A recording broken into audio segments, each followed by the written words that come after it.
Hey guys, Jack Spirico here. About 3 weeks ago, I set up a seed starting system using the Barina LED grow lights and a Kratky hydroponics method. And it worked so good that most of the stuff I started for seeds, we ended up actually growing out and eating in 3 weeks. I'm talking heads of lettuce this big.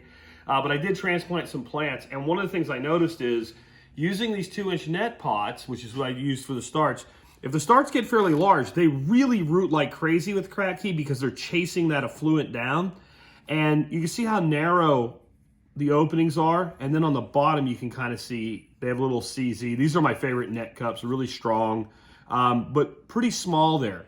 So what I came up with is let's make a little more room so when we pull the plug out with the roots to transplant it, we don't, shed as many roots. So I've already started working on this one. And what I did is trim every other little stars in between them out, every other one. And then the CZ, just grab the nibs on both sides. Nibs? Is that little nibs, word? I guess it's technically right, nibs. Camera woman giving me trouble. And then cut out, these are just little toenail clippers, like that, and go every other one. And what you end up with is that. More room. More room, right? You can More see, root room.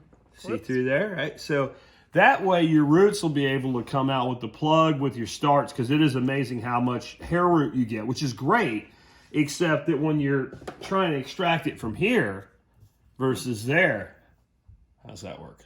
There you go. Right? Yep. You can see the difference there. So it's kind of a pain in the ass. They actually take, I'd say, a good like a minute a piece to do, which doesn't seem like a big deal, but there's 30 per layer, 3 layers, so that's an hour and a half. I'm gonna be sitting here trimming little pieces of plastic. But in the end, once you do it one time, it's all you gotta do. This is the best method of starting seeds that I've ever found. I've got a picture of some tomato plants, 3 weeks. They're this big with blossoms on them. I've never seen anything quite like that. So I'll put a link to that picture and a link to the Barina grow lights. And in the video description, there'll be a link to the playlist of all the stuff with this system so far.